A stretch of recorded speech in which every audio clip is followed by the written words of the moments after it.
Bien, pues vamos con la que va a ser la última mesa de debate de este FACE 2021 y vamos a abordar una cuestión interesante. Por un lado, las UCRIs, que ya ha quedado patente lo importantes que fueron y están siendo durante la pandemia de COVID-19, y por otro lado, las áreas de capacitación específica aplicadas a la neumología. Es una mesa que va a moderar Francisco García, que es el presidente electo de la SEPAR. Bien, buenos días. Muchas gracias por vuestra asistencia y pasamos a lo que sería la última sesión de este foro, en el que planteamos un aspecto que para SEPAR nos parece sumamente importante, como son los cuidados respiratorios intermedios, las UCRIs, el desarrollo y el futuro de esto. De hecho, la importancia que le concedemos a los cuidados respiratorios intermedios en parte se manifiesta por todo lo que hemos vivido durante esta temporada, y SEPAR tiene el compromiso de actuar y de potenciar esta área de desarrollo, y como prueba de ello os comunico, aunque quizá algunos de vosotros ya lo conocéis, que el próximo año SEPAR precisamente será el año dedicado a los cuidados respiratorios intermedios, porque creemos que es un aspecto que merece una particular atención, ya no solo a nivel de la sociedad, sino incluso el impacto en la población general. En esta sesión hemos pretendido tener un abordaje amplio y tener, digamos, distintas voces que nos pueden ayudar a mejorar la percepción que tenemos de estas unidades, a dibujar lo que deberían ser las UCRIs del futuro en el contexto probablemente de un ACE, y en este sentido os querría presentar a los participantes en el coloquio. En primer lugar está Roberto Cabestre. Es un enfermero muy activo dentro del grupo de enfermería de SEPAR, del comité científico de SEPAR. Es el supervisor de la unidad de enfermería del Hospital Rollo Villanova de Zaragoza, y desde este punto su visión en el ámbito de la enfermería respiratoria sí resulta sumamente importante. En el otro extremo del grupo tenemos a Sarah Haley. Sarah Haley es una neumóloga, es una experta en cuidados respiratorios intermedios, reconocida en el ámbito nacional e internacional, y lidera ya desde hace muchos años, desde luego mucho antes de la pandemia COVID, la unidad de cuidados intermedios respiratorios de la Fundación Jiménez Díaz. Tengo a mi derecha a Álvaro Castellanos, es el presidente de la Sociedad Española de Medicina Intensiva Crítica y de Unidades Coronarias, y precisamente en este ámbito de la interdisciplinariedad, del trabajo colaborativo, la visión de los intensivistas de estas unidades, de su trabajo en el futuro, es imprescindible, y para nosotros, desde luego, es muy importante incorporarlos a este debate también. En el puesto intermedio a la derecha, lo conocéis, es Pedro Rodríguez Suárez, es vicepresidente cirujano torácico de nuestra sociedad de SEPAR, pero en este caso me permito decir que no está aquí tanto por su función dentro de SEPAR, sino por otra de las muchas tareas que realiza, que en este caso es el director gerente del Hospital de Gran Canaria, Dr. Negrín. Por lo tanto, la visión de un gerente, en este caso de un gerente muy sensible al ámbito respiratorio, pero la visión de un gerente también nos resulta sumamente interesante. Y por último os presento a Gloria Sánchez Antolín, es la directora técnico de Hospitales y Programación Asistencial de la Gerencia Regional de Salud de Castilla y León. Muchas gracias, Gloria, también por venir a esta convocatoria, y en este mismo sentido, por ampliar el espectro de la discusión, también resulta sumamente interesante, y yo creo que ilustrativo para todos nosotros, conocer cuál es la visión de la Administración en este contexto. Como la idea es generar un debate, yo os quería plantear una pregunta un poco a los cinco, para que vayáis contestando cada uno por turno, en el orden que queráis establecer. Y quizá la primera sería una pregunta de impresiones, es decir, ¿qué impresión o qué percepción tenéis cada uno en vuestros hábitos de lo que eran las UCRIs, las unidades de cuidados respiratorios intermedios, antes de la COVID? Es decir, como decía, ya teníamos unidades antes de la COVID, lo que ha supuesto la COVID para estas unidades, y quizá la parte más importante, que es a la que vamos, cuál sería vuestra perspectiva de futuro, es decir, una vez superada o en gran medida controlada esta situación, a qué vamos abocados y en qué estructura nos encontraríamos en el futuro. No sé si queréis incluso igual seguir el mismo orden de la presentación por facilitar un poco la discusión, pues si quieres, Roberto, empezamos contigo.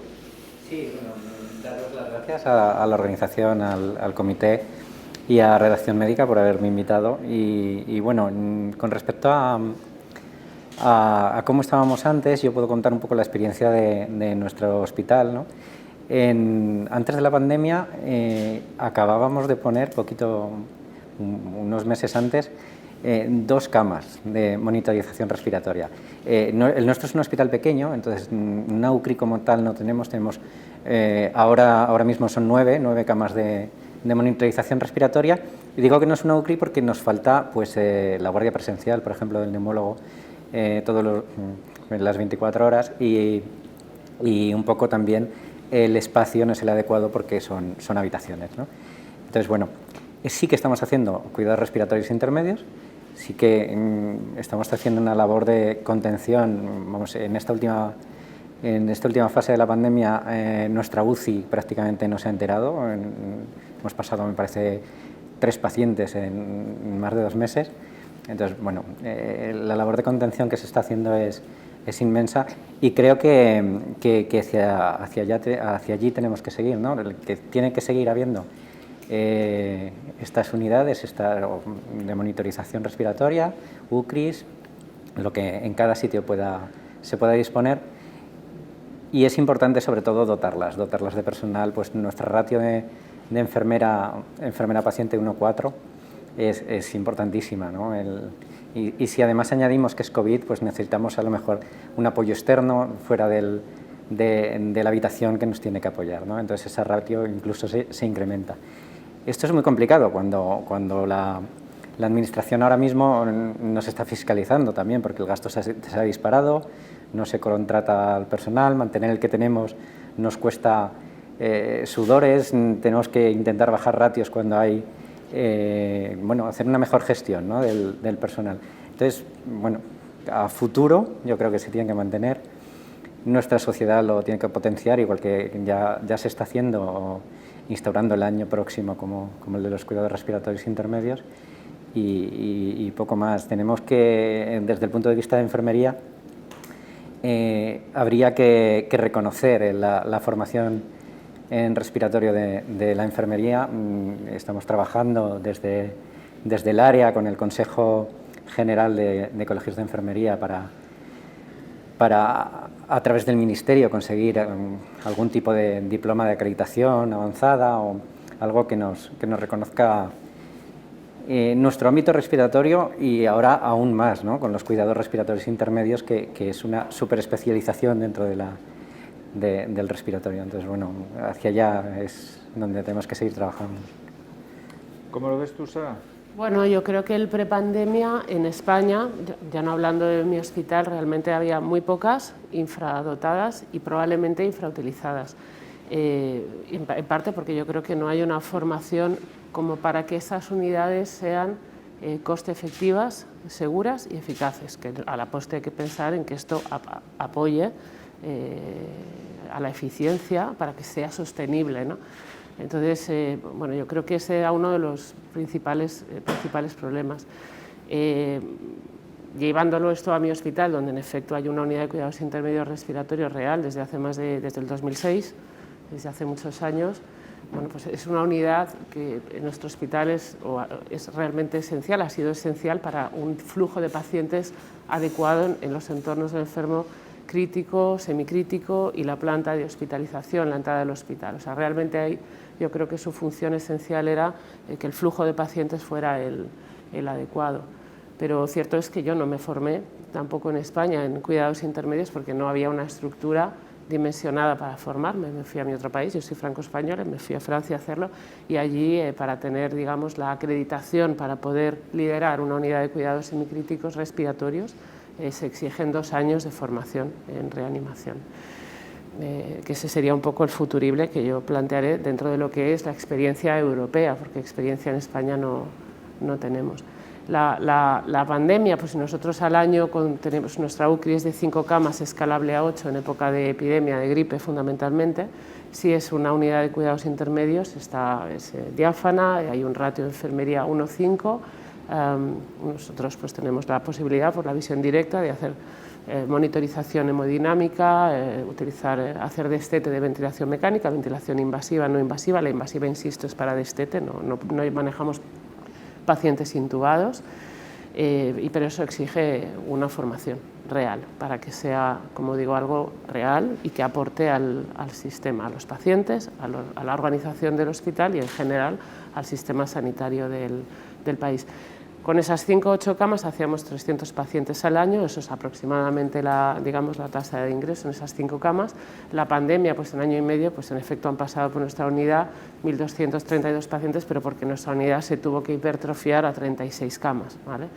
Entonces, evidentemente ahí pues ha sido una convulsión, pero bueno, estamos muy contentos porque la tasa de mortalidad final, la nuestra habitual, está en un 6%, ha quedado en un 11-12%, que para la complejidad y la severidad de la lesión pulmonar no está mal, y sobre todo sí que facilitó ese flujo de pacientes, que es muy importante en los hospitales, porque si no hubiera colapsado la UCI, nuestros compañeros, y bueno, es verdad que nosotros derivamos a UCI en media, en promedio, un 12% de los enfermos, que no es poco, pero es verdad que el retorno, fundamentalmente bajo traqueotomía destete, fue del 33%. Y en ese diálogo continuo que tenemos siempre con ellos, en esa sinergia, pues yo creo que se pudo sostener la pandemia en los peores momentos de las olas de esta terrible pandemia que nos ha azotado.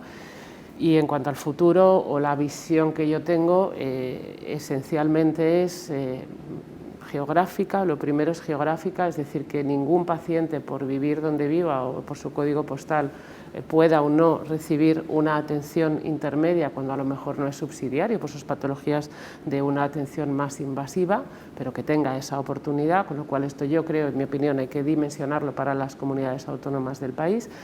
Todos los hospitales y todas las unidades no lo veo, yo soy más versión o perfil europeo, centralizar en hospitales y derivar cuando es necesario, pero que las personas tengan acceso a una oportunidad de acceder a esto. Formación y más formación. Esto no se aprende en 2 meses de rotación, de verdad, se exigen 2 años y son necesarios para de verdad tener la soltura y la capacidad. Y por último, una comunicación estrechísima, muy estrecha, y una muy buena relación y confianza en los compañeros que tienen que estar en ese flujo de pacientes con nosotros, que son los servicios de urgencias, en general todo el hospital, pero en especial la UCI, ¿vale? Y no sé luego si se va a hablar de la multidisciplinaridad, os podemos comentar luego, si no, cómo lo hacemos. Después eso más adelante. Quizá en esta visión inicial del dibujo que hemos vivido, ¿cuál es tu perspectiva, Álvaro? Bueno, en primer lugar, agradecer a Redacción Médica y a la SEPAR, ¿no?, la invitación a participar en este foro estratégico, que además pues, me da la oportunidad de destacar la magnífica colaboración que ha habido entre los servicios de neumología y cuidados intensivos durante esta pandemia, ¿no? Realmente son lazos que se han estrechado y por lo que estoy viendo y lo que me comentan los compañeros y en mi propio hospital, esta colaboración va a continuar, ¿no? De hecho, pues hemos emprendido algunas acciones nuevas, como la creación de un servicio de respuesta rápida con monitorización remota, en fin, algunas, digamos, acciones, ¿no?, innovadoras. Bien, yendo al tema, a la pregunta, pues efectivamente las unidades de cuidados intermedios respiratorios han jugado un papel muy importante en la pandemia, especialmente aquí en Madrid, ¿no?, donde ha habido una afluencia masiva, ¿no?, de pacientes con patología respiratoria muy graves, y realmente pues, el funcionamiento de estas unidades ha permitido estratificar la asistencia, ¿no?, es decir, adecuar los recursos, ¿no?, y eso, pues, como ha dicho Sara, pues, nos ha permitido también que las unidades de cuidados intensivos de agudos no colapsaran, ¿no?, porque realmente nuestros pacientes, el 90%, han estado intubados, O sea que gracias a estas unidades y a la monitorización en planta también pues, hemos podido afrontar de una forma razonablemente exitosa la pandemia, ¿no? Bien, el futuro. desde la Sociedad Española de Medicina Intensiva pues tenemos una visión de los cuidados intermedios como unidades con una cartera de servicios más amplia, ¿no? Es decir, no centrada exclusivamente en el paciente respiratorio, sino en otras muchas patologías que son pacientes que necesitan una vigilancia continua.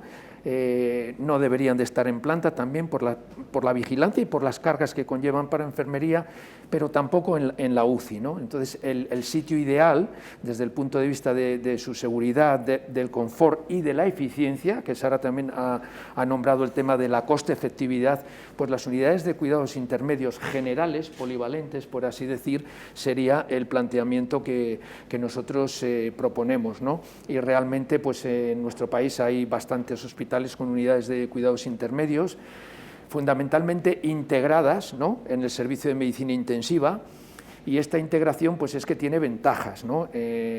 Tiene la ventaja de que podemos compartir recursos materiales, pero también personales, ¿no?, de personal bien preparado, bien formado para tratar diversas patologías.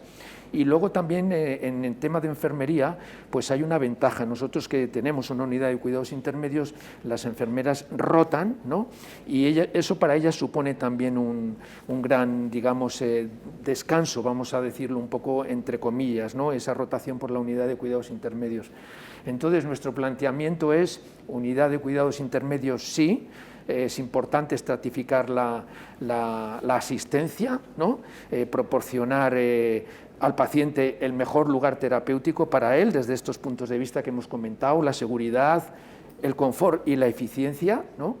Y entonces lo vemos como un proyecto dentro del hospital, hospitalista, es decir, no únicamente de un servicio. Pero también hay que decir que hay unidades de críticos respiratorios pues muy desarrolladas, como puede ser la de la Fundación Jiménez Díaz, la del Clínic de Barcelona, seguro que hay algunas más, ¿no? Y estas unidades pues también bueno, pues han tenido un grado de desarrollo importante y están aportando también mucho. Entonces, nosotros tampoco podríamos ir a un modelo, ¿no?, de unidad de cuidados intermedios abierta, ¿no?, con responsabilidad compartida. De hecho, por ejemplo, nosotros en nuestra unidad de cuidados intermedios de la FE, pues con los cardiólogos tenemos esa responsabilidad compartida. Nosotros siempre estamos allí, ellos no siempre están, pero pactamos los tratamientos, los planes, todo, ¿no? O sea, que esa es otra fórmula. Hay diversas fórmulas, ¿no? Pero nosotros vamos a proponer, y porque ya lo estamos haciendo, ¿no?, una unidad de cuidados intermedios generales. Bueno, este es un ámbito en el que tenemos mucho que trabajar y tenemos mucho que discutir, y destacando la importancia de los cuidados intermedios, nuestra visión es más enfocada en el campo respiratorio. Creemos que desde luego el volumen, la calidad, la cantidad de pacientes sí justifica este ámbito específico, por supuesto manteniendo la integración y el trabajo en grupo, pero sí creemos que realmente hay un campo de actuación claro en el desarrollo de los servicios de neumología y en este ámbito de facilitar el flujo con los cuidados digamos críticos, pues creemos que ahí sí tenemos un campo de actuación. Pero bueno, esto es algo en el que obviamente tenemos mucho tiempo por delante y tenemos mucho campo para trabajar. Viendo esta situación, quería conocer vuestra opinión, ya quizá un poco fuera del campo específico de la dedicación asistencial, la visión en este caso de un gerente y por parte de la administración. ¿Cómo veis esta situación? Bueno, muchas gracias, Fran. Yo voy a comenzar por lo que él dijo, que es agradecer a los servicios de UCI, a los servicios de neumología y a las UCRIs que rápidamente se reinventaron y han podido sacar para adelante esa pandemia. Eso hay que agradecerlo. En segundo lugar, aquí toca la palabra multidisciplinaridad, por lo que ha dicho él, por el modelo que hay que buscar en el futuro. Como gerente de un centro hospitalario, pues es un dispositivo que o apareció en los hospitales donde no estaban o se implementó en hospitales, como dijo ella, que tenían pocas camas y rápidamente hubo que aumentar el número de camas. El GRD es un indicador de gestión de grupos relacionados de diagnóstico que te relaciona cuántos recursos hospitalarios en euros inviertes en una patología. En insuficiencia respiratoria, en una planta de hospitalización, el valor es de 1,1. unos recursos muy modestos para conseguir solventar la insuficiencia respiratoria. En los cuidados intensivos es de 5,8. Estamos hablando que probablemente sea el dispositivo hospitalario probablemente mejor dotado, pero que los recursos son elevados. Sin embargo, las UCRI han aparecido con un GRD de 3,5, lo cual es muy interesante para la gestión hospitalaria.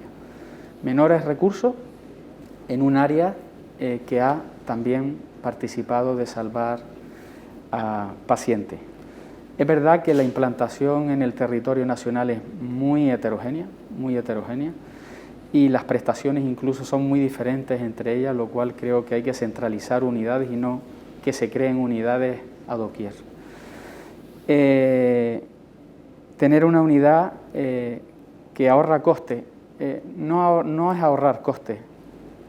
Si evita subir un paciente a UCI, lo que hace esa cama de UCI es prestar el servicio a otro paciente. Por lo tanto, a nivel de gestión hospitalaria no ahorra, sino que, yo sí lo digo, han permitido que la disponibilidad de las camas UCI se utilicen para otros pacientes que si no se hubiesen colapsado. Ese es el gran valor que ha tenido las UCRI, el evitar que se colapsaran las UCI. El coste generalmente es la mitad de una UCI. Aproximadamente, si una UCI cuesta mínimo 1.000 euros diarios, una UCRI puede estar en torno a 500 euros diarios de respiratorio. Y yo, para finalizar mi introducción, quisiera decir dos aspectos desde el punto de vista de la gestión para mí interesante. Por un lado, el aspecto no terapéutico por COVID o por insuficiencia respiratoria, sino el aspecto paliativo. El aspecto paliativo que al menos en mi hospital se da de pacientes que tienen un techo terapéutico, que no tienen criterios de ingreso en otras unidades y que las UCRI dan un soporte respiratorio tanto al paciente como a la familia en esa fase final. Y luego es un dispositivo muy interesante porque en aquellos pacientes con grave funcionalismo respiratorio que son sometidos a una técnica invasiva, como puede ser una broncoscopia o una cirugía, más allá de prohibir una intervención como es mi campo, con estos dispositivos, o como los presta la UCI o como los presta la reanimación postquirúrgica, tenemos garantizada una seguridad postoperatoria o una calidad de una técnica. Por lo tanto, son otra dimensión de la UCRI que va a permitir seguir tratando a pacientes para que después de la técnica haya seguridad y calidad. Por lo tanto, hay que pensar en la UCRI. SEPAR tiene que pensar en ver el mapa de unidades que hay, ver si se pueden acreditar, luchar contra la heterogeneidad, y creo que han venido para estar, pero dentro de una multidisciplinaridad y con rigor. Bien, en primer lugar también gracias a Sanitaria 2000 por contar con la experiencia de Castilla y León en lo que se refiere a las UCRIs, ¿no? Bueno, todos saben que Castilla y León ha sido una comunidad que ha tenido una incidencia de coronavirus muy importante. Las 3 primeras olas han sido realmente serias, ¿no? Hemos tenido un número de pacientes muy importante y lógicamente pues la proporción de pacientes que han necesitado ingreso hospitalario e ingreso en unidades de cuidados intensivos, en unidades de críticos, pues también ha sido muy importante. Tan importante que, para hacernos a la idea, en la primera ola las camas de UCI, exclusivamente UCI, eran 166 y el tope de pacientes que llegamos a tener fueron de más de 350. Esto nos hace ver, ¿no?, a cualquiera que realmente hubo que hacer un esfuerzo importante para ampliar todas las camas de críticos de otras unidades, de reanimación quirúrgica, de unidades coronarias, etc. Pero creo que, como en todas las comunidades autónomas, creo que supimos ayudar a desarrollarse unas unidades UCRI que en aquel momento, pues la verdad que eran bastante rudimentarias. La verdad que en Castilla y León existían algunas, vamos a llamarlas, es que ni siquiera UCRIs, ¿no?, camas con monitorización, vamos a decir, respiratorias, en algunos hospitales de tercer nivel, prácticamente nada, por supuesto, en hospitales de segundo nivel. Y la pandemia, bueno, pues ha impulsado el desarrollo de estas unidades. Desde luego creo que han sido un apoyo fundamental, sin la que no se hubiera tratado correctamente a muchos pacientes, porque efectivamente la UCI es un soporte, las unidades de críticos es un soporte fundamental, pero existen una serie de pacientes que efectivamente por el techo terapéutico, como ya se ha comentado, por sus características, pues no son subsidiarias, incluso por las propias complicaciones asociadas al ingreso en UCI, ¿no? Y sin embargo son pacientes que pueden ser adecuadamente tratados, mantenidos. No siempre saldrán adelante, esto tiene una mortalidad, es evidente que estamos tratando con patologías muy serias, pero el desarrollo de las UCRIs ha permitido ampliar de una forma muy importante el tratamiento de los pacientes COVID, pero me gustaría resaltar que las UCRIs no son, o sea, la indicación no es exclusivamente, desde luego, el paciente COVID, ni siquiera el paciente con insuficiencia respiratoria, que lo es, ¿no?, sino que también problemas neuromusculares, ELAs, etcétera. O sea, pacientes que ya iban en algunas unidades puntera en el país, se iban desarrollando, iban implantándose, pero insisto, nada que ver con el empujón que le ha dado a este tipo de unidades la pandemia. Nosotros hemos pasado actualmente a tener aparatos de ventilación no invasiva en toda la comunidad, pues más de 150, ¿no? Y también dispositivos de alto flujo, pues en torno a 100. Quiero decir que la dotación previa era muy inferior. Se han desarrollado en algunos hospitales a lo largo de la pandemia atención continuada. Es verdad que los hospitales nivel 3 prácticamente todos han desarrollado una estructura estable, incluso en casi todos atención continuada en distintas maneras, ¿no? Porque en esto sí que yo creo que es importante, como todo en medicina, ¿no?, la flexibilidad y la adaptación a las necesidades de profesionales y de pacientes.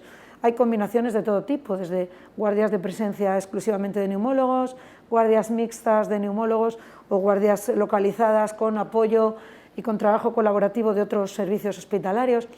La verdad que creo que el éxito de esta nueva, no es nueva, porque desde el año 2005 la SEPAR trabaja en ello, pero realmente el empujón grande ha sido ahora. Yo creo que el éxito pasará por ser capaces de tener una dotación adecuada y la multidisciplinariedad y el ser capaces de ser eficientes con la estructura, ¿no? De modo que todos somos conscientes, o al menos esperamos, ¿no?, que la situación de coronavirus se controle gracias a la vacuna, y es probable que el volumen de enfermos respiratorios pues vaya a disminuir, ¿no? Pero eso no quiere decir que las UCRIs tengan que desaparecer. Lo que quizá tenga que decir que tenemos que ser eficientes en el sentido de que pueda haber espacios multidisciplinares compartidos por profesionales y, por supuesto, compartidos por pacientes. ¿Por qué motivo? Pues simplemente porque se trata, por un lado, de ser eficientes, pero por otro lado, de tener personal entrenado dentro de esas unidades, no tener personal cambiante. Son unidades de alto nivel de complejidad, se necesita personas entrenadas, buenas ratios de enfermería, de médicos, ¿no? Y eso es en lo que estamos trabajando. Nosotros creemos que las UCRIs son, antes se ha hablado de que no se dota de personal, en realidad yo creo que una UCRI es una unidad eficiente. En realidad lo que tendremos es que reajustar un poco la indicación. Los médicos tenemos que ser capaces de poner al paciente en el sitio donde mejor esté tratado, donde menos recursos se consuman, pero no por escatimar, sino simplemente, insisto, por ser eficiente, ¿no?, y donde menos complicaciones tengan a medio o largo plazo. Ese es el objetivo es común de la administración y debería de ser de los profesionales, poner al paciente en el nivel más adecuado donde esté mejor tratado. Yo, por seguir avanzando en el tema, os quería plantear ahora esta situación de futuro. Es decir, bueno, pues pasados unos años nos encontramos y han surgido dos palabras reiteradamente, que es heterogeneidad y multidisciplinaridad, ¿no? Y centrándonos en el paciente con insuficiencia respiratoria que requiere cuidados intermedios en el ámbito de cuidados intermedios respiratorios, ¿no? Estamos abocados a unas estructuras que se han creado en relación con la pandemia y con la crisis que ha surgido, que han tenido mucho de factibilidad y de irse adaptando pues, a los recursos o a las posibilidades de cada centro. Pero si pensamos en homogeneizar la asistencia, pensamos en acceder a áreas de capacitación específica, ¿cómo creéis que debería ser la estructura, los requisitos mínimos de estas unidades para atender a enfermos respiratorios en este contexto? Y dentro de este mismo sistema de estructuras, ¿cómo deberíamos integrar esto en un ámbito de multidisciplinaridad y de trabajo en grupo para, en última instancia, que es lo que pretendemos, proporcionar la mejor asistencia a nuestros pacientes? Lo dejo también a vuestro criterio por si queréis cada cual ir aportando. Bueno, yo, si queréis, puedo empezar. Puedo echar la mirada atrás. Y básicamente nuestra unidad, tal y como era, obviamente trata pacientes en insuficiencia respiratoria aguda, con dispositivos de alto flujo, ventilación invasiva hace mucho tiempo, de cualquier origen.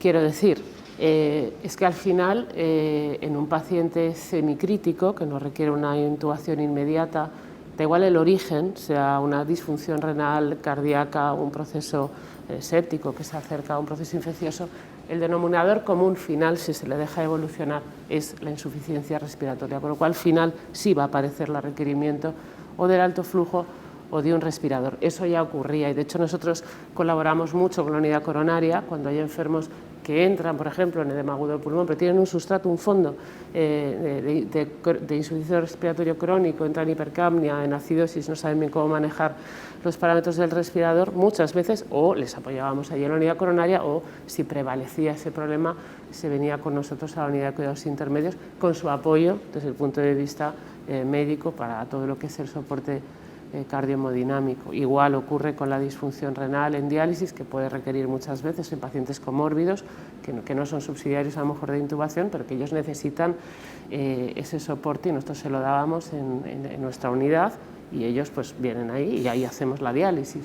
En muchas ocasiones, todo el posoperatorio de cirugía cardiotorácica digestiva alta, bien que necesite un soporte posrea, como decía nuestro gerente, o bien porque ha terminado en un destete complicado con una traqueotomía, no invierte días, semanas y meses en una UCI ocupando una cama, que como habían dicho el coste es ese, pero es que sobre todo no impide un turnover eficaz y eficiente de enfermos que necesitan operarse y además tenemos una educación y una formación para con esos enfermos, porque tampoco hay que olvidar que no es lo mismo el tratamiento ni por parte del médico ni por parte de la enfermera de un enfermo despierto en soporte respiratorio, no es igual, ni es igual el manejo, ni es igual, ¿verdad? Hay un enfermero aquí, la tolerancia que hay que tener, el tipo de fármaco con el cual se puede jugar, porque si uno no lo hace bien puede terminar necesitando una intubación que a lo mejor no está indicada.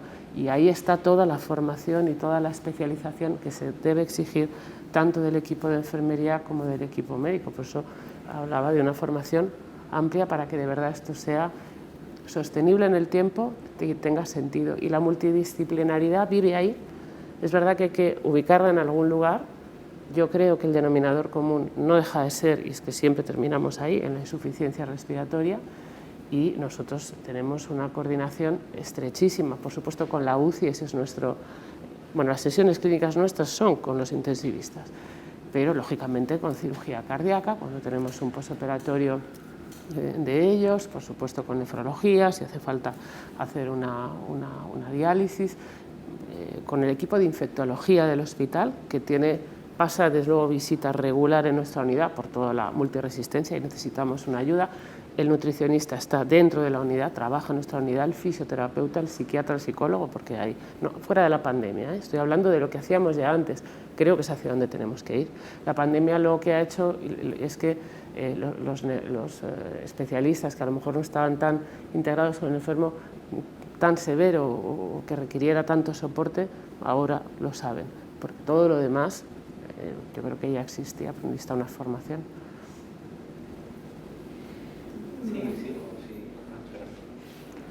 Sí, yo quería que diera Sara primero su visión por la experiencia que ella tiene en una unidad realmente, una UCRI bien dotada, para bueno, luego trasladar a lo terrenal, a lo que hemos vivido los demás cuando no teníamos estos medios y no podíamos disponer así, ¿no? Y hacia dónde creo que debemos ir.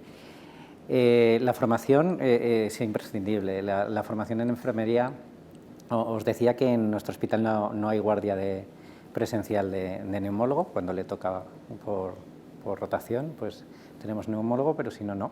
Entonces, esto ha hecho que la enfermera tenga que ser mucho más independiente. Nos hemos esforzado desde la supervisión, desde la dirección de enfermería y desde el mismo equipo de neumología, de que se nos formara como podíamos, con la industria, con Philips que viniera a presentarnos el EVO, el manejo, el Fisher & Paykel con el AIRBO, en fin, que vinieran y nos contaran un poquito cómo se manejaba, y talleres que hemos ido haciendo con nuestros neumólogos y nos hemos ido formando a golpe de fuerza y con nuestra responsabilidad personal y nuestro compromiso personal, porque luego nos encontrábamos solos. Hemos llegado a tener la potestad que nos da el tiempo poco a poco de, en una guardia que no había neumólogo, acudir directamente a la UCI, ya saltarnos a nuestro médico de guardia, y nos lo pedían los intensivistas. No, vosotros no os preocupéis, que cuando veáis que estáis en el punto de tener que venid a buscarnos. Y, en fin, eso nos ha hecho mucho más independientes, pero también porque la neumología nos respaldaba, o sea, las decisiones y nos respalda. Las decisiones que toma enfermería están perfectamente fundamentadas y la va a responder el neumólogo. Esto es el trabajo multidisciplinar, ¿no? El trabajo conjunto. Una enfermera detecta que un paciente necesita ya la monitorización y se la empieza a pasar a la unidad antes de avisar al neumólogo, mientras otra va a avisar, el paciente ya cuando llega ya está en la habitación, ya tiene preparado un aparato de alto flujo o uno de ventilación mecánica no invasiva, porque sabe que lo va a necesitar, ¿no? Entonces, yo creo que esto es fundamental y esto no lo podemos hacer sin una formación, y no tenemos ninguna formación reconocida. O sea, dice Sara que se formó en Francia, pero para enfermería no tenemos tampoco, no tenemos dónde acudir. Entonces, aquí tenemos, no sé, desde SEPAR también, desde el área se potencia, pero tenemos que ser muy activos en intentar conseguir que esto exista, ¿no? Que este reconocimiento de esta situación especial, de estos conocimientos, esté con un diploma de acreditación avanzada o con el tipo de reconocimiento que el Ministerio crea conveniente, pero tenemos que conseguirlo. Y luego, además, nuestro sistema de salud, el sistema de provisión, es nefasto. Neumología es una especialidad y ahí no hay nada que discutir. Pero enfermería, como es transversal, servimos para todo, no tenemos especialidad, no queremos tampoco la especialidad, pero sí un reconocimiento de nuestra formación y de nuestra experiencia, ¿no? No podemos escoger yo desde el punto de vista de la gestión del personal, no puedo escoger al personal, no puedo pedir que se quede una persona o dos enfermeras que se tienen que marchar porque llegan otras que sin experiencia, en fin, no se puede tener en cuenta. Y esto tiene que cambiar, esto de algún modo el sistema tiene que reconocerlo y conseguir cambiar un poquito porque lo necesitamos. Sara ha dicho que necesitamos personal formado, pues es la forma es proteger a este personal para que siga con nosotros. Álvaro, sí. Bueno, a ver, voy a contar también un poco nuestra experiencia, ¿no? Yo lo que opino es que no debemos de duplicar estructuras, ¿no? Nuestra experiencia con la unidad de cuidados intermedios, empezamos haciendo ventilación no invasiva. ¿Qué pasaba? Que era una carga importante para enfermería, ¿eh? Y tenemos una ratio de una enfermera por cada 4 pacientes. Un porcentaje de estos pacientes, nada despreciable, casi voy a hablar de la mitad, al final acababan pasando a agudos porque había que intubarlos, ¿eh? Entonces, este es un tema. Otro tema es que a veces la intubación se retrasa, ¿no? Es decir, Claro, hay unidades de élite y unidades con una trayectoria muy larga y muy bien preparadas, pero eso no es el común del país, ¿no? Si hablamos en términos globales, a veces este tipo de unidades retrasan el tratamiento definitivo estándar, que es la intubación y la ventilación mecánica, ¿no?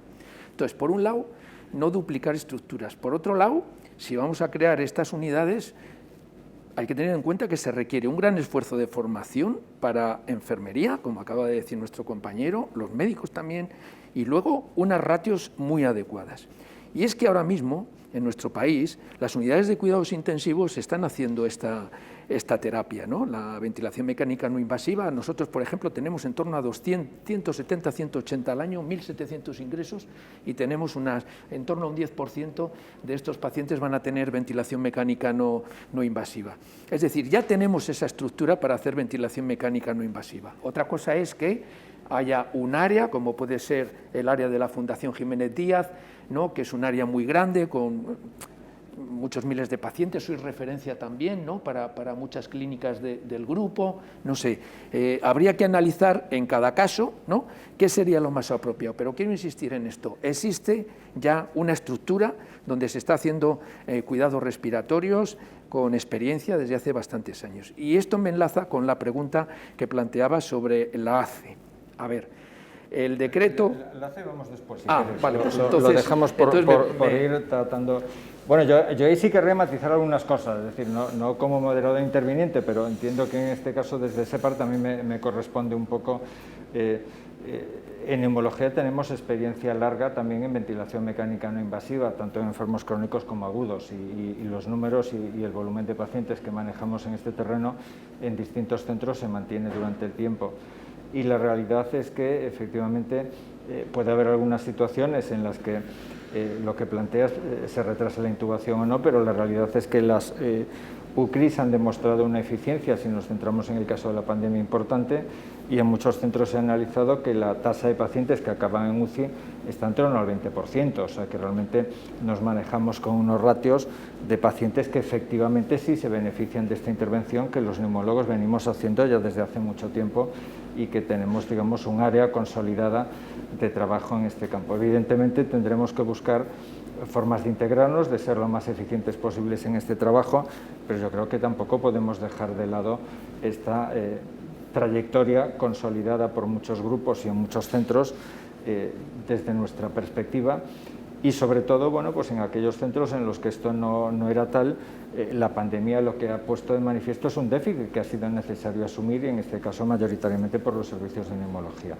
No sé, antes de entrar quizá en el ámbito de las ACES, que era mi tercera pregunta antes ya de abrir el debate, si nos queréis realizar alguna aportación. Sí, una muy breve. Desde el punto de vista de la gestión, como ha dicho ella antes,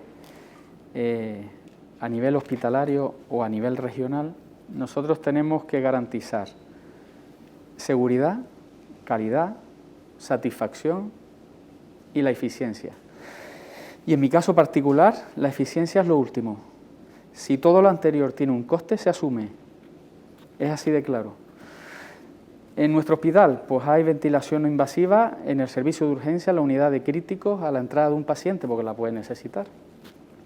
Llevada por intensivistas, y muy bien llevada. Hay equipos en las unidades de reanimación postoperatoria, tanto en la reanimación como en la URPA, llevadas por anestesistas.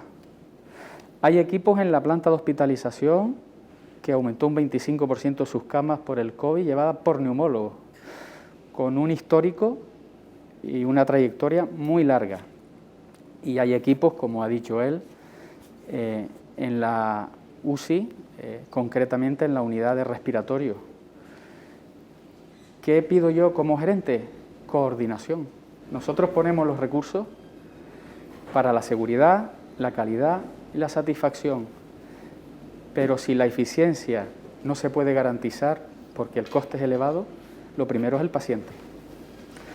Y la coordinación multidisciplinar, es decir, diariamente los pacientes de la UCRI eran evaluados por el equipo de neumología y se subían a la UCI con una conversación interna, o el de urgencia lo subía pues a donde hubiera una cama, quirúrgica y bloqueaba el parte quirúrgico como salió en las noticias, o a la planta de neumología. Es decir, al paciente hay que colocarlo en el mejor sitio para garantizar su supervivencia, no nos olvidemos.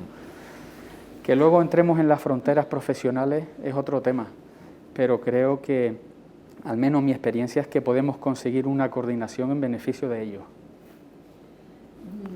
Ahondando un poco en la visión de Pedro, ¿no?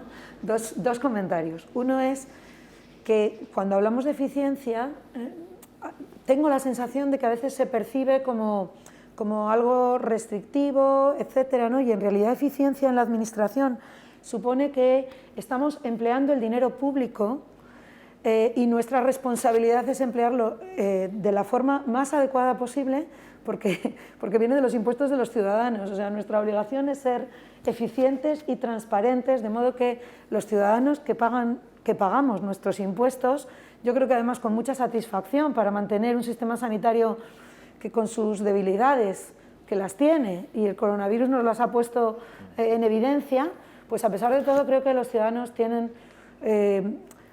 satisfacción con su sistema sanitario, ¿no? Entonces, el motivo para ser eficientes desde la administración, desde las gerencias, no es más que ser transparentes con la gestión del dinero público que se nos ha encomendado, y eso es nuestro trabajo. Eso por un lado. Y por otro lado, en la pregunta que has hecho, ¿qué necesidades hay? Pues por supuesto hacen falta recursos.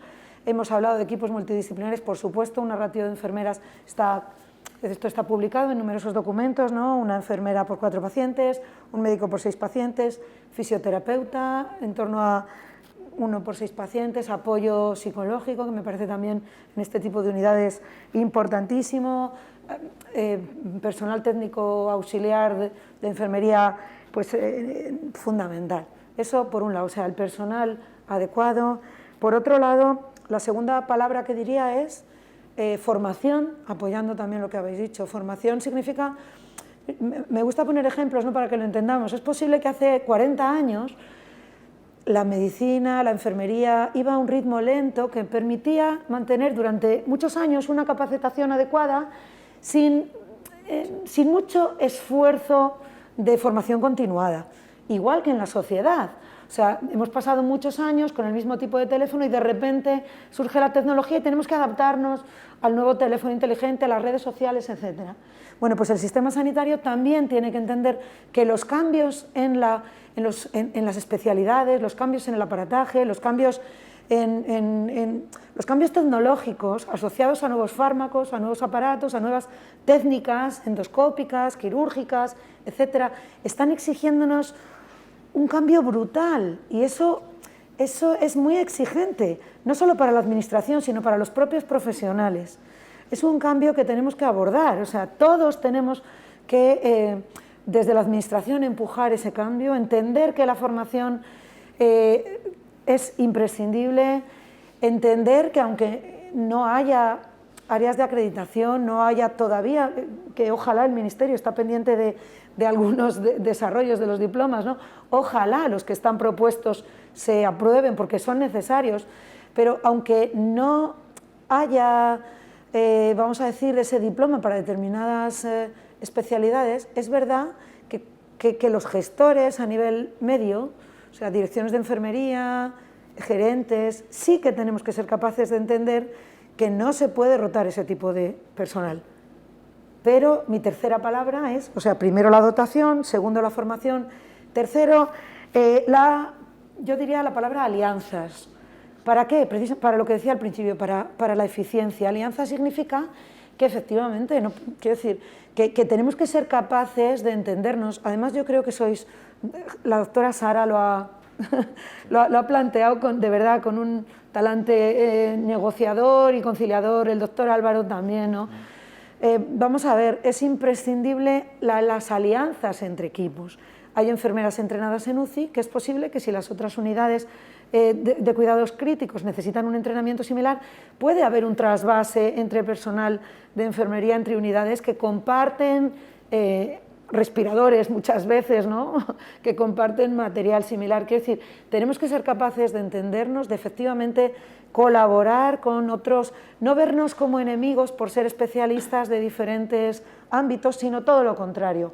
Cuanto más apoyos busquemos los unos en los otros, más se va a beneficiar el paciente. Porque al final el objetivo es este, no multiplicar los enfermos en UCI para seguir teniendo los que tenía, cuando estamos hablando de cuando volvamos a la vida un poco más normal, ¿no? Ni multiplicar porque tenemos una UCRI con 10 camas y hay que llenarla de cualquier manera. Vamos a pensar en lo que hay que pensar, que es en los pacientes, en situarles en el mejor sitio en cada momento, teniendo los mejores profesionales y mejor entrenados, ¿no? Bien, pues sí, Sara. Voy a añadir, si se puede, una cosilla. Yo creo que en esencia anestesia sabe mucho de pulmón y de ventilación mecánica, UCI sabe mucho de pulmón y de ventilación mecánica, neumología también. Y yo creo que es más verlo desde el punto de vista del flujo de pacientes, el mínimo recurso posible para que transcurra donde mejor está, porque también está la experiencia y la continuidad asistencial. Es que no olvidemos que al final ese enfermo que se va con un respirador, ¿desde dónde se va? ¿Y quién lo va a seguir?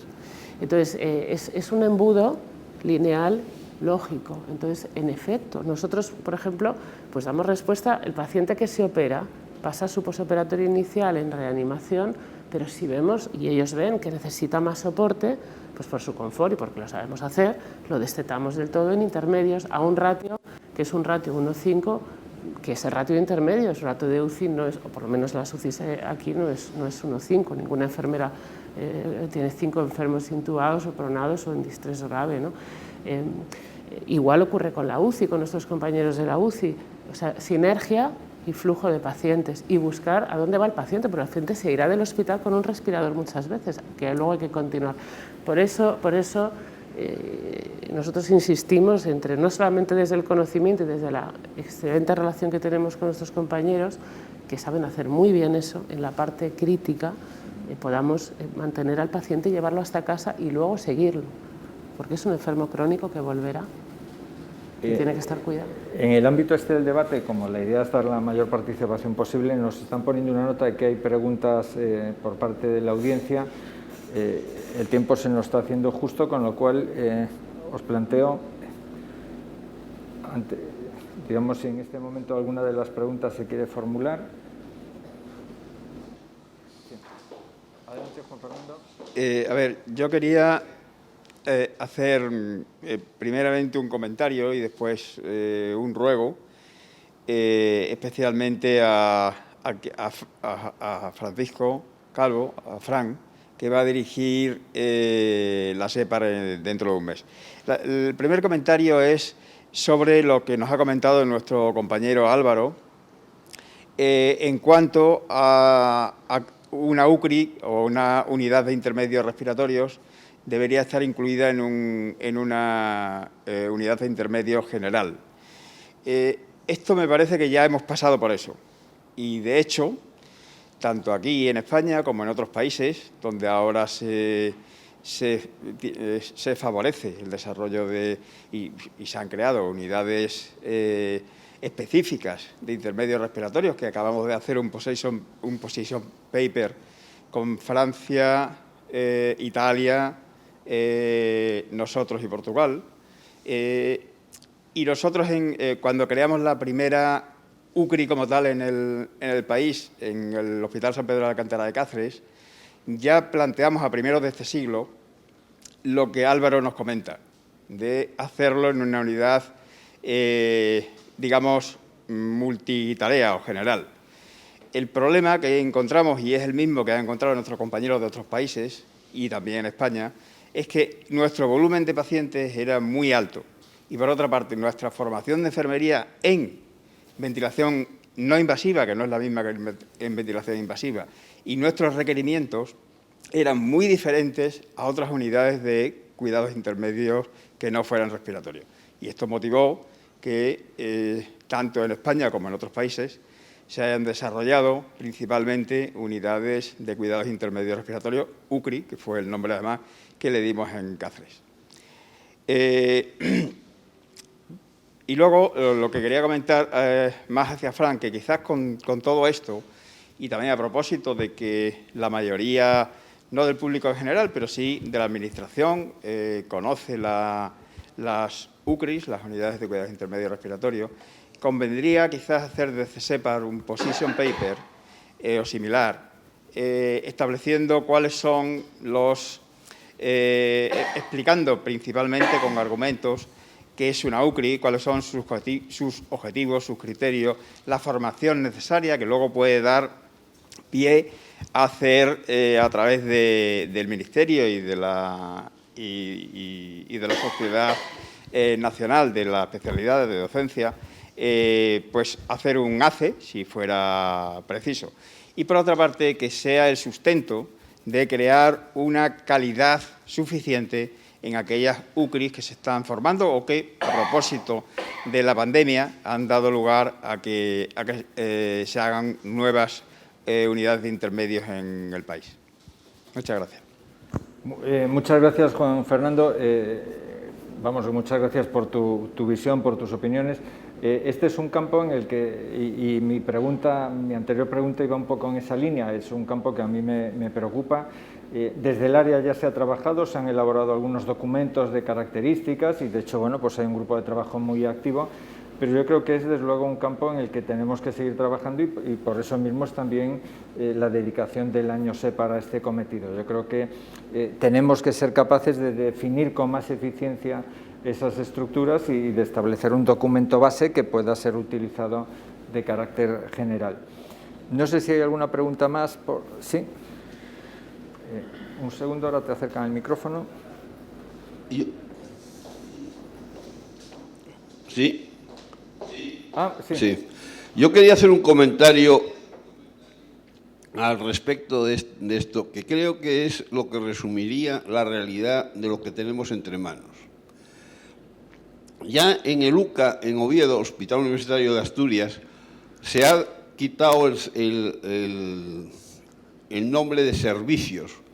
Y, por ejemplo, hay la unidad de respiratorio, el área de respiratorio, el área de cardiología. El área de respiratorio tiene neumología, cirugía torácica, fisioterapia, etcétera. Y la enfermería, por supuesto, propia. Y tiene unidad de reanimación y UBI propias.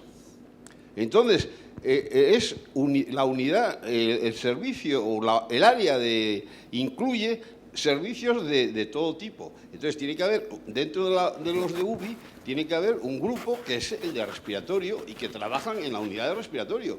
Otros trabajan en la unidad de cardiología, etcétera. Los trasplantes necesitan una reanimación de cardiología y esa está dotada con gente específica. Entonces, lo que hay que ir es a las áreas multidisciplinarias, de forma que la gente esté integrada en ese área y trabajen en ese área. Por ejemplo, yo tengo la experiencia de Chicago, el hospital de la Northwestern de Chicago tenía respiratorio, solo tiene una planta de 40 camas, de 40 habitaciones, mejor dicho, que son de UBI, pero son unas UBIs donde puedes tener un señor intubado en una habitación, otro en ventilación asistida en otra, otro que sea un asmático grave que está en una habitación de esas por si acaso necesita pasar a otro nivel. Y cuando los enfermos en esa unidad los dan de alta, los mandan a la unidad de medicina interna. Hay 4 UBIs distintas, que son la del respiratorio, la de cardiología, la de neurología, la de traumatología y la de, perdón, hay más, porque hay otra que es la de cirugía general. Entonces, pero son unidades multidisciplinarias que funcionan en vez de servicio como unidades multidisciplinarias dentro, y hay un coordinador o jefe del área en cuestión. Perfecto. Vale. Te agradecemos Lo el comentario, esto un poco por la aportación, pero importante. Como tenemos más preguntas, recogemos esta opinión y tratamos de ser un poco más ágiles en las preguntas para dar tiempo a todas las intervenciones. David, me parece. Yo simplemente quería hacer 3 comentarios comentarios a colación de lo que decía Sara y Roberto, que yo creo que es importante, ¿no? Primero de todo, que las UCRI son servicios flexibles que pueden crecer o decrecer según la demanda asistencial, y eso ha sido algo que se ha visto, se ha puesto de relieve ahora con la pandemia, por lo tanto es una característica que es imprescindible. Segundo, continuidad asistencial, que lo comentaba Sara, que es muy importante para nuestros pacientes. Nuestros pacientes necesitan reconocernos y nosotros debemos implicar y educar a los pacientes en todas sus fases de enfermedad. Los pacientes en UCRI son pacientes despiertos, acompañados, que necesitan de un contacto no solo físico, sino también educacional, que se lo podemos dar en esas unidades respiratorias intermedias. Y en tercer lugar, desarrollo profesional. Quizás ahí es donde tenemos la principal barrera, un desarrollo profesional continuo en el que una enfermera no solo sepa desenvolverse con capacidad y conocimientos en una UCRI, sino que posteriormente pueda ir a una planta y mantener esa continuidad asistencial y volver a la UCRI con total garantía competenciales de conocimientos y habilidades. Esto es importante, esas tres vías, ¿no? Y luego un mensaje, sobre todo, y una petición a los gerentes, que son los que realmente pueden tomar las decisiones, ¿no? Las áreas de competencia específica o desarrollos competenciales de mi área, de lo que a mí me compete, que es la enfermería respiratoria, es importante que se establezcan flujos y, sobre todo, cupos y grupos de expertos en este tipo de servicios, ¿no? El que se pueda hacer rotación en diferentes servicios de una misma unidad de gestión, esto es imprescindible. No valemos para todo. Eso es una falacia que lleva mucho tiempo y que gerentes y directores de enfermería lo defienden todavía hoy, pero es una falacia que va en contra de lo que realmente queremos, que es ayudar a nuestro paciente y su entorno. Gracias. Muchas gracias. Como no tenemos más solicitudes de... adelante, Maite. Perdona, voy a un comentario Sí. de esto. No puedo estar más de acuerdo, lo he dicho antes. Únicamente voy a hacer un añadido, ¿no? O sea, es difícil pasar de ser, vamos a decir, un profesional general, es difícil ser un profesional general y hacer una tarea muy especializada, eso es muy difícil. Lo que sí que creo que pueden adaptar los gerentes o la administración, las direcciones de enfermería, es cuando uno es un profesional muy entrenado, sí que puede hacer tareas generales. Quiero decir que esto no es bidireccional y esto es importante comentarlo en aras a, vamos a decir, a lo que es adaptarnos a veces a las necesidades de la realidad. Es decir, que un súper experto, si un día tiene que pasar la consulta general, vamos a decir, o sea, quiero decir, yo misma me puedo poner de ejemplo, que yo puedo ser una hepatóloga experta en mi ámbito, pero puedo ir a pasar tranquilamente una consulta general de digestivo, ¿no? Ahora, lo que es muy complejo es pasar a alguien que todavía no tiene la formación necesaria a pasar la consulta de trasplante, vamos a decir. Entonces, esto es importante en todos los ámbitos profesionales. O sea, necesitamos cierta flexibilidad y en ocasiones hay unidades que pueden estar más o menos llenas o vacías, que pueden permitir que esos profesionales muy entrenados puedan, vamos a decir, puedan intercambiarse o apoyar determinadas necesidades que supongamos que en vez de ser respiratorias en un momento determinado, dentro de un hospital o del sistema sanitario completo, imaginemos que viene otro tipo de epidemia, pues es posible que podamos apoyar, aunque seamos súper expertos en algo. O sea, no es bidireccional, pero sí que tenemos que entender esto, que bueno, que a veces el propio sistema exige la flexibilidad en ese ámbito, pero no en el contrario. O sea, lo que no podemos es poner a alguien novato, con todos los respetos, a manejar aparatos muy... Eso no lo podemos hacer. Algunas veces puede que la necesidad asistencial justifique que tengamos que adaptar un poco la realidad, porque esta es la realidad. La realidad es que, como decíamos antes, el tema de la eficiencia no es un capricho, se basa en ajustarnos a los presupuestos, y quiero poner este punto de realidad, ¿no? Porque a mí también me gustaría ser capaz de decir, no, que haya personal entrenado para todo. Antes hablaban del sistema americano, ese es otro sistema, con otro tipo de financiación, con otra... Entonces, sí que, para ser realistas, yo creo que lo que debemos dejar claro es que el personal entrenado es imprescindible tenerlo donde hay que tenerlo. Aunque puede que en determinadas ocasiones ese personal entrenado pueda apoyar zonas más inexpertas, pero no al revés. O sea, lo que en la UBI no puede entrar, o en una UCRI no puede entrar una persona que lleva trabajando 6 meses, ¿no? En esto estamos todos de acuerdo. Sí, yo creo que hay un ejemplo de esto y siempre además es muy oportuno aprovechar la oportunidad para agradecerlo, y es la implicación de otros profesionales especialistas en otros campos en el apoyo en muchos aspectos de manejo de la COVID, que en muchos casos estaban muy alejadas de su área de especialización, pero bueno, se implicaron en este ámbito general y constituyeron un elemento de gran ayuda, y yo creo que este es un ejemplo clarísimo de esta bidireccionalidad que planteas. Maite, no sé si tenías alguna pregunta. Yo estoy en un hospital de segundo nivel, que no es como el de Sara, pero tengo también una UCRI reconocida desde SEPAR desde que lo abrimos, y yo no he tenido guardia, he tenido refuerzos ahora con el COVID, y cómo ha funcionado, y me ha encantado oír a los directivos de 2 cosas, que es mi preocupación: seguridad y calidad, porque el paciente me deja a mí lo más valioso que tiene, que es su vida, y eso ha sido mi obsesión. ¿Cómo? Alianzas con la UBI. Yo me llevo con la UBI fenomenal. En mi hospital, y quisiera destacarlo, en la urgencia no ventila nadie, porque no hay neumólogos ni intensivistas. ¿Quién empieza a ventilar cuando yo no estoy? La UBI. Empieza o en mis camas o en las suyas, y al día siguiente salen rápido, porque a veces no es que retrasemos una intubación, es que nunca se hubiese intubado ese paciente. Mi EPOC acidótico con oxígeno hace 10 años no se lo lleva nunca a ninguna UBI, o que me diga cuál, porque pues que me lo llevo allí. Se queda conmigo y luego le mantengo con mis máquinas 20 años más. Es decir, el COVID nos ha hecho ver que la ventilación daba más allá de lo que creíamos incluso, porque en la vida hemos dicho que un gran hipoxémico me lo quedara, pero nos ha obligado a las circunstancias, nos hemos medido. Mi tasa de mortalidad en la primera ola horrible, donde todos estábamos medio muertos, fue del 20, ahora es del 9%, porque he tenido más recursos, he pasado de 4 a 14 camas, he conseguido formar más enfermeras, he tenido más respiradores, y no he tenido ni un roce con los intensivistas, que estamos desde que abrimos el hospital. Cada día se ven los pacientes, cada día se analizan los pacientes, es sentido común, y ante la duda te lo llevas y a las 2 horas me lo sacas. Es decir, es súper dinámico. Y quisiera aprovechar para seguir insistiendo en los gerentes, que nos cambian a veces de hospitales: seguridad y calidad. No permitáis que se ventile en la urgencia médicos de familia que su capacitación específica no tienen ni formación en planta, y que nos vengan a pedir rotaciones internistas y urgenciólogos que son médicos de familia y que forman cursos que te pones en la web, que es que se han hecho un fin de semana y me vienen diciendo que saben ventilar. Bueno, cierra ese tráqueo, a ver qué pasa cuando empiecen con las asincronías. Es que no saben ni de qué estamos hablando. Quiere decir que yo creo que aquí la alianza debe ser entre los que tenemos en nuestra área de capacitación específica. Yo soy el jefe de estudios, sé muy bien los planes de todos. Solo están en anestesia, en neumología y en intensivos. Seamos equipo.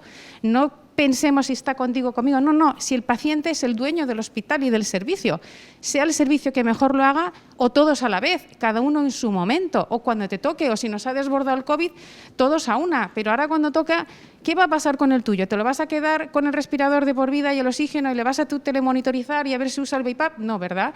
Pues hagamos el tránsito, cuando te necesite el tubo bien, cuando no es mío, y siempre llevándonos bien. Y así, seguridad y calidad, y viene dado de la mano de la eficiencia. Y sí pido, y quiero insistir en que se deshaga desaparecer esas ventilaciones de apuro. Hay pasillos de UBI, hagamos pasillos de UCRI.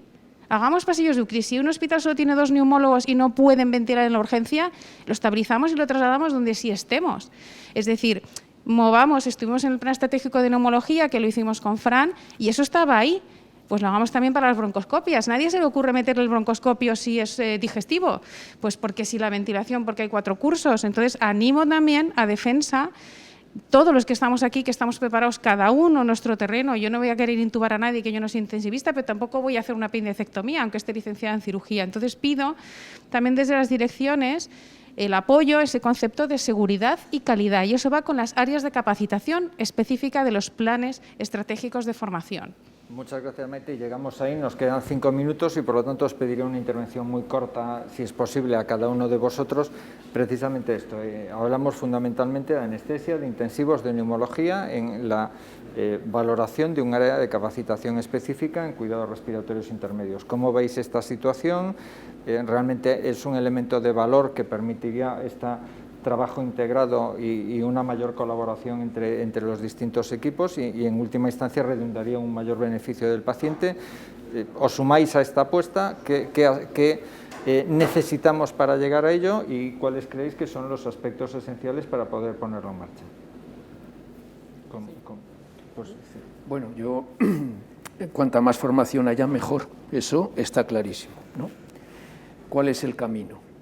un área de capacitación específica. Si vemos un poco el decreto, el borrador, porque creo que aún no se ha publicado, ¿no?, el definitivo, pues hay dos cosas ahí que son para reflexionar profundamente. La primera es que se crea un área de capacitación específica en torno a una técnica, a la ventilación no invasiva, ventilación mecánica no invasiva. Entonces, el decreto claramente va en contra de esto, ¿no?, de crear áreas de capacitación específica en torno a una técnica, porque hay muchísimas técnicas en medicina. Técnica de reemplazo renal continuo, ECMO, que es muy difícil, sobre todo la venoarterial, o sea, hay muchísimas técnicas. Entonces, imaginaros lo que podría suponer esto de cara a la fragmentación, ¿no?, de la formación, porque claro, para hacer la ACE, tú ya de R3 tienes que escoger, ¿no?, y son 2 años, 1 año o 2 años. Entonces, habría que estudiarlo muy profundamente. Y el otro tema es que si esas competencias que se pretenden adquirir a través de la ACE ya existen en un programa de formación, ya existen en una especialidad, pues tampoco merece la pena el esfuerzo. Eso está en el decreto. Y esas competencias las tiene neumología en su programa y las tenemos nosotros en nuestro programa también, no en el antiguo, porque el antiguo es muy... pero está a punto de salir el nuevo, y ahí están esas competencias. Entonces, no sé si una ACE que va a detraer, hay que crear una unidad docente, o sea, va a detraer muchos recursos de otras cosas, ¿no? No sé si es la fórmula ideal. Hay cursos muy buenos de ventilación mecánica no invasiva, rotaciones, etcétera, por unidades de élite, como las que tenéis vosotros, por intensivos también. O sea, creo que el camino de formación en ventilación mecánica no invasiva podría ser otro, más sencillo y menos costoso, pienso yo, pero bueno, habría que estudiarlo muy detenidamente. Bueno, yo tengo otra opinión. Yo apuesto por supuesto por la ACE. Creo que para nada los cuidados intermedios en ventilación no invasiva en la pandemia ha sido lo menor. De hecho, no se debe utilizar en gran medida porque precisamente produce intubaciones, sino que supone todo lo que es dispositivo de oxigenación, dispositivos de ventilación, tanto invasiva como no invasiva. Insisto, nosotros hacemos el destete, hacerlo en una UCI no es nada eficiente, nada cómodo para el enfermo y en general no va muy bien. O sea que hay muchas más técnicas ahí para implementar. Tiempos para ser realistas y asumir complejidad, que es lo que genera eficiencia, porque hay que decirlo y tiene que ser sostenible. Si no es eficiente, no es sostenible. Yo esa palabra no me gusta, pero la tenemos que englobar y además la tenemos que asumir. Pero tiene que ser eficaz y seguro, y para eso hay que saber, y se necesitan 2 años para de verdad saber todas estas técnicas, hacerlas bien.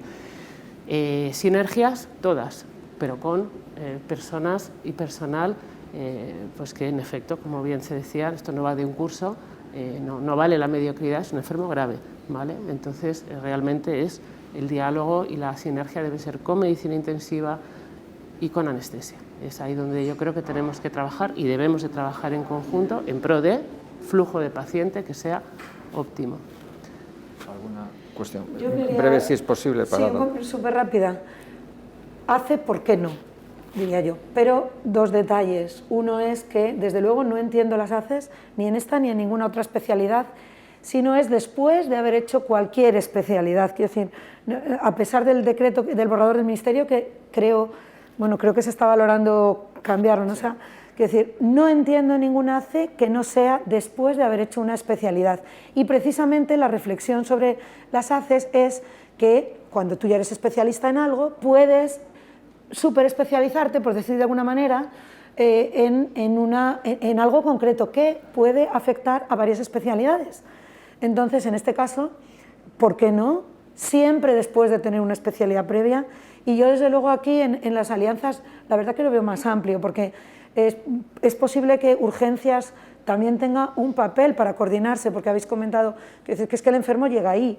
Una persona entrenada y bien formada que mantenga hasta que llegue a las manos del siguiente experto, ¿por qué no? Quiero decir, yo francamente creo que igual caben varias especialidades, pero siempre después de haber terminado una especialidad, y además es más, echo de menos, debería de haber más ACEs, porque ¿por qué no tener a especialistas más súper especializados? Insisto, eso siempre va a enriquecer al sistema, pero es el Ministerio, ¿no?, el que no está en nuestra mano ahora mismo. Totalmente de acuerdo con todo, y solo una reflexión. si el neumólogo va a participar en el proceso convaleciente y crónico del paciente al alta, ya sea en un hospital de día como en una consulta durante meses o años, debe de participar en el proceso agudo o crítico que lo originó. Lo que no puede ser es el destino de otras especialidades. Yo poco puedo aportar porque enfermería no está reconocida dentro de del decreto. Entonces, bueno, pues reconocer nuestra... sí comentar que el alto grado de satisfacción que el personal tiene en estas unidades se ha pasado bastante mal, porque se ha pasado muy mal dentro de la pandemia, pero sin embargo en el movimiento interno del hospital no se ha ido nadie. O sea, se ha creado un grupo importante y eso es de agradecer, ¿no? Y que no nos olvidemos también que la enfermera siempre va a trabajar con la auxiliar de enfermería, que están haciendo, es muy necesario, ¿no?, ese tándem dentro de los cuidados respiratorios intermedios. Y nada más. Bueno, yo os agradezco a todos la participación, las distintas aportaciones. Quizá por concluir, comentaros que desde SEPAR apostamos claramente por un ACE en cuidados respiratorios intermedios, después de completada el programa de especialización, y en este sentido la Subdirección de Ordenación de las Profesiones Sanitarias ya se ha manifestado favorablemente a este requisito y parece que este será el nuevo enfoque. Desde luego creemos que es algo que conlleva un conjunto muy amplio y muy transversal de cuidados que requiere una superespecialización y que además aborda no una enfermedad, sino, como decía Sara, un conjunto de enfermedades que abocan a la insuficiencia respiratoria y, por lo tanto, cumpliría estos dos requisitos. Y en este sentido, desde luego, creemos que sí es muy importante e invitamos a sumarnos a todos en este ámbito colaborativo y, desde luego, pues anestesistas, intensivistas, todos los actores que, en cierto modo, participamos en ello y que podemos dar una respuesta que beneficie a nuestros enfermos. Creo que la finalidad sería llegar a este acuerdo y hacer una propuesta conjunta y común a la que todos nos podamos sumar. No quiero extenderme más. Muchas gracias a todos vosotros por vuestra participación y damos con esto por concluida la mesa.